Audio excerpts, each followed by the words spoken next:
Graça e paz, gente, tudo bem? Hoje eu quero falar com você sobre 8 passos para uma vida totalmente liberta.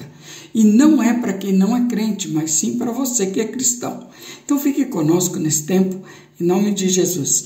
Eu sou o pastor Jonas Silva, quero pedir o seu carinho no final desse vídeo. Se você gostou desse vídeo, deixe o seu like, seu comentário, ative os sininhos para receber mais notificações e se inscreva no nosso canal, você é muito bem-vindo.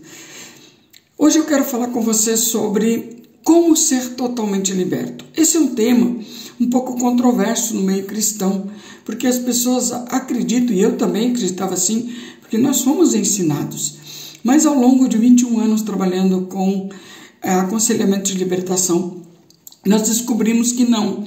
As pessoas não são libertas quando recebem, fazem uma aliança com Jesus, quando aceitam Jesus. Eu não gosto muito do termo aceita Jesus, porque não é bíblico, mas se você faz uma aliança com Cristo, você pensa assim, eu já fiz uma aliança com Cristo, toda a minha vida está resolvida. Você fez uma oração ali de 5 minutos, levantou sua mão, foi à frente no altar, está tudo feito. Não, este é o começo do processo. Então, o primeiro passo para você ser liberto é esse, é o começo do processo.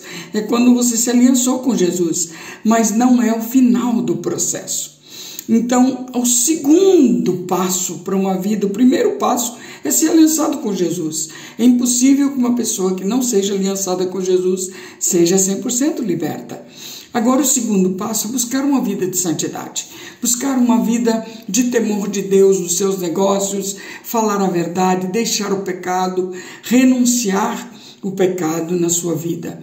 Esse é o segundo passo para uma pessoa ser liberta. O terceiro passo é ter uma cobertura espiritual eficiente. Gente, o que é uma cobertura espiritual eficiente? É aquela cobertura onde aquele pastor, aquele líder se importa com as almas, traz um alimento relevante para a edificação, para o crescimento. É aquela pessoa que busca o conhecimento. A Bíblia diz que o meu povo está sendo destruído porque lhe falta o conhecimento. Mas ali não está falando do povo porque eles não querem conhecimento. Está falando dos líderes que não buscam o conhecimento para passar para o povo. E dessa forma o povo é destruído. Se você continuar o versículo, você vai ver que não se dedica essa palavra ao povo e sim aos líderes espirituais. Então, uma liderança espiritual eficiente é aquela liderança que ora pelos seus liderados, é aquela pessoa que aconselha, é aquela pessoa que busca entender e conhecer os dons, os ministérios e dá liberdade a eles para que cresçam dentro da igreja. Amém, queridos? O quarto ponto é conhecer a verdade.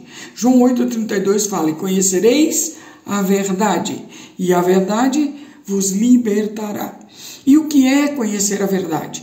Queridos, conhecer a verdade é conhecer a verdade que é Cristo, a verdade que é a palavra, mas tem uma terceira verdade que é imperativo que nós conheçamos, que é a nossa própria verdade. Eu preciso conhecer a minha verdade, eu preciso conhecer a minha história, eu preciso saber de onde eu vim, para onde eu vou, e que história, o que está por trás da minha história, que pode ser realmente uma prisão, uma âncora, pode ser uma maldição na minha vida, na minha família. Então, eu preciso conhecer minha história, a história dos meus pais, dos meus avós, quem eu sou, quem são os meus pais.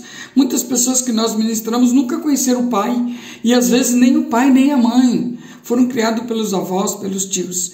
Então, conhecer a sua verdade é fundamental para a sua libertação.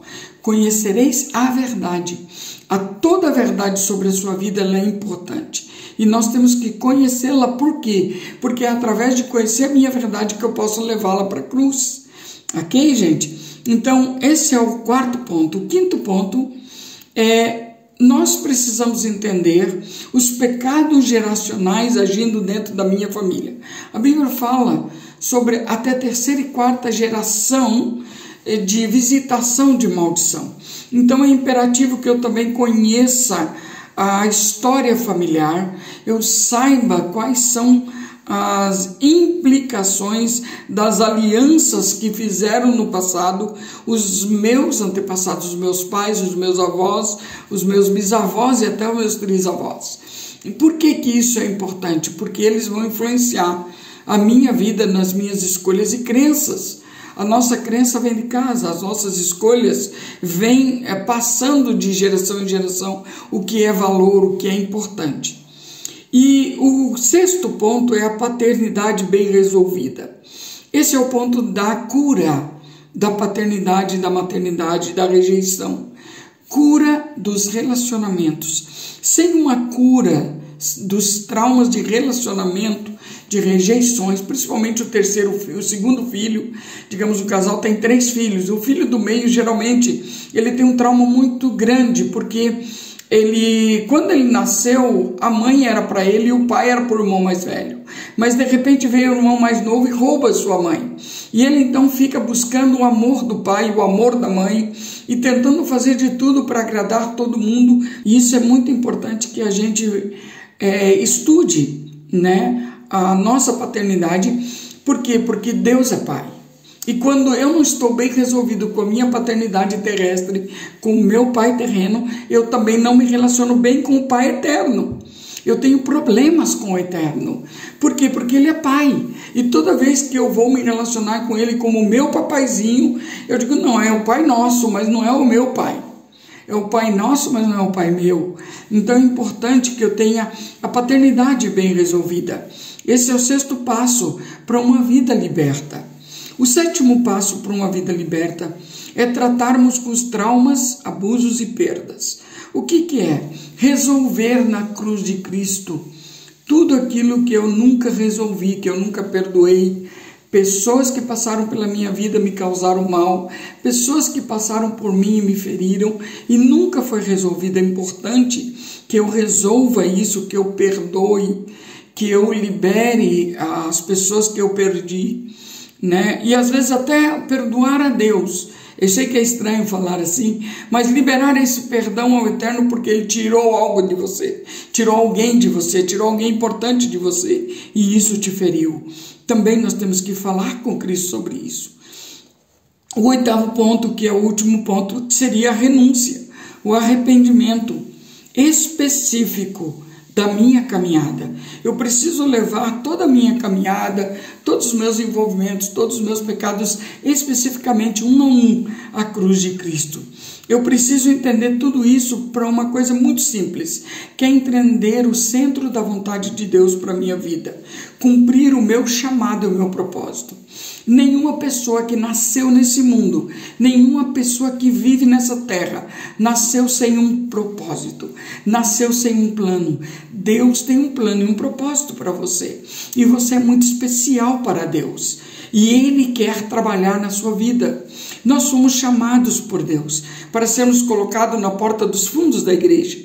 Quando Deus nos chamou, não entendemos muito como era esse lugar, mas hoje eu entendo que é esse lugar de levar as pessoas a uma cura, a uma transformação, a uma renúncia, a um arrependimento e uma libertação.